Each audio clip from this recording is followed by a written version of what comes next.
Guys, welcome back to another build. Now, a lot of New South Wales, like myself, is currently in lockdown. Fortunately enough, I'm still working, so that's a positive thing for me, but there's plenty of people out there who aren't. So if you're currently at home looking for something you want to do and maybe have a crack at doing a background, then this video's for you. I've got one panel here which I've already started, which I will put the video up right now.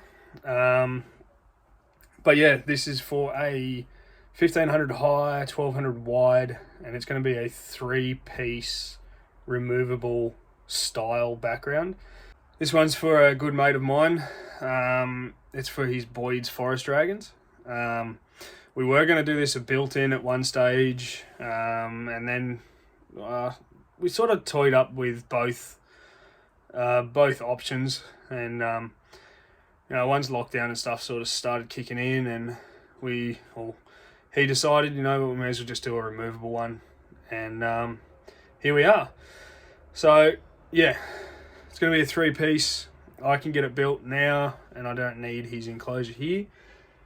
But yeah, this is where I'm at so far, and yeah, stick around and I'll show you how I'm going to piece all of this together and make sure all 3 panels blend without noticeably seeing the joins after they've been installed. So that's the goal, and I'm not going for anything that's too thick, purely because it's more of an aesthetics background than a usable background, because the Boyds are going to be more on the trees and things like that anyway, so it's just more of a backdrop. So we don't want anything that's going to take up too much space.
Right there on top of the moon, we could sit and do nothing.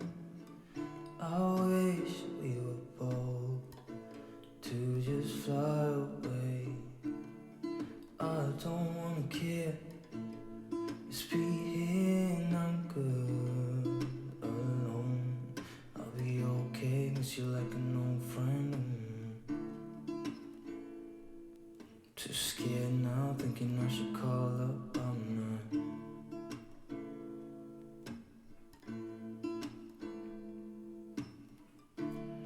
I think it's hard how we always wait another day, how we watch things that can't just walk away. Alright guys, here behind me I have the bottom panel of 3. All 3 panels have been cut, pieced together like a jigsaw. Tried to blend the joints as best as I can, and I will be able to blend them a bit better once I start carving them. But I took it out the front, laid it on my driveway where it was nice and big and flat and I could get all 3 panels. And I ran a straight edge up the side and made sure that it all stayed nice and straight, so when I install them into the enclosure they're not going to be out of square and not fit in place the way I want them to. So I've double checked all of that, everything's all nice and glued up, and now I'm going to start carving them out. Let's live down by the water, watch it come and go home. I wish we were bold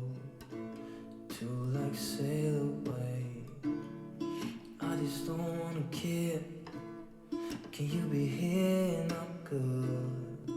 Alone, I'll be okay. Miss you like an old friend.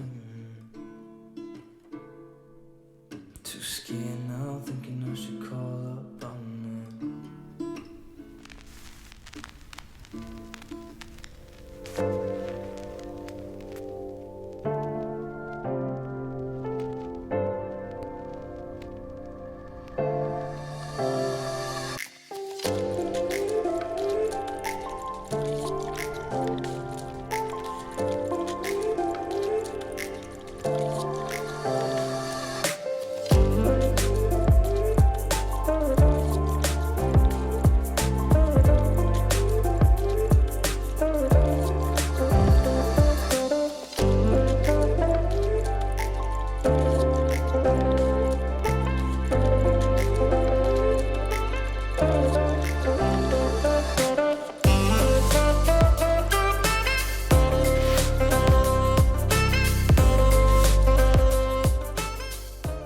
Just thought I'd show you quickly what the consistency of the first coat is.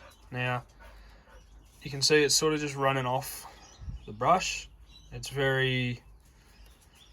probably a little bit thicker than what I'd like it, but I'll see as I start coating how it goes. But yeah, you can see there it's fairly runny. It slops off the brush pretty easy, but it's still sticky. This colour at the moment is the slate grey. I've also mixed it with some sand colour so that we can lighten that colour up a little bit, and then I also did add a bit of black. But again, this is first coat. If I don't like the way the colour comes out, then I'll change it up and make sure the final coat's what I want.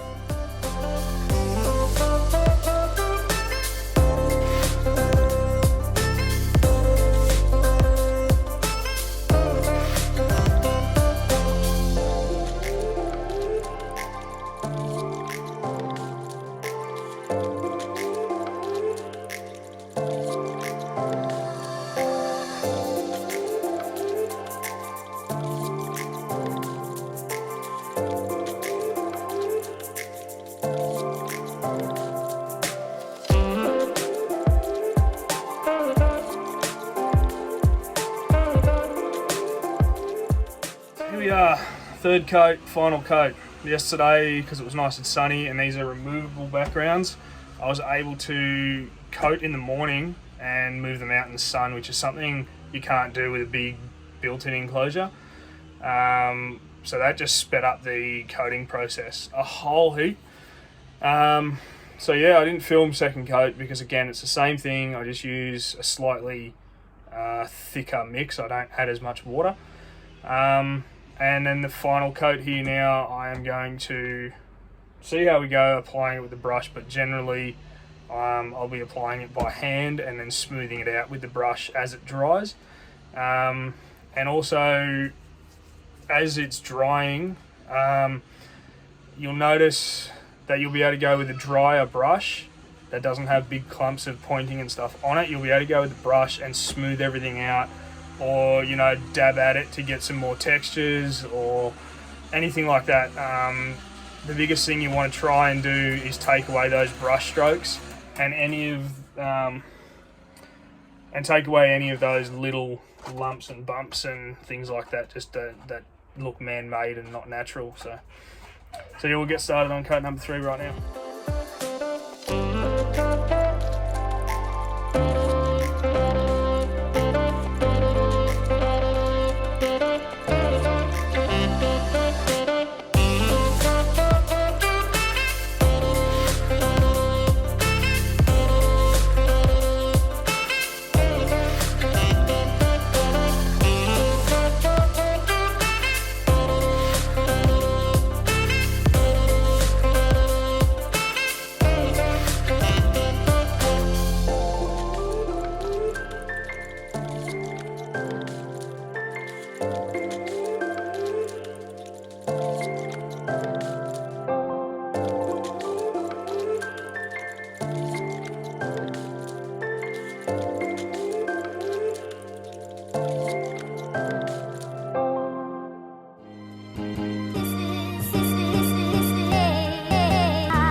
time for some paint.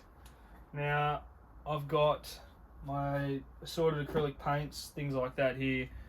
Again, you can use literally any acrylic paint. It doesn't matter what the quality is or whatever. It doesn't matter. As long as it's a water-based, non-toxic acrylic paint, it's fine to use. I generally water down a lot of my paints when I'm doing anything, purely because I use the airbrush. But even I find it works better anyway.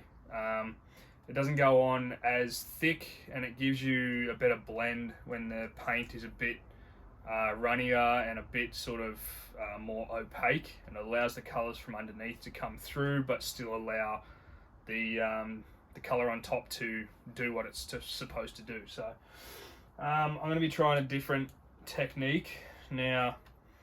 I'm going to try and do this sort of speckly effect, and by doing, and how to do that is I'm using some watered down white paint and a fairly stiff bristled brush, and I'll show you a bit of a close-up as I'm doing it, but you're simply going to be putting it into the paint and using your finger in a flicking motion, and that will actually flick the paint onto the wall, onto the background, and hopefully give a nice texture. Now, it probably will stand out a fair bit now, but once I go back through and do the sort of aging parts of it, and you know, the weathering and all the different colors and all that sort of stuff, it should take your eye away from it completely. So we'll get stuck into it.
Alright guys, it's all done.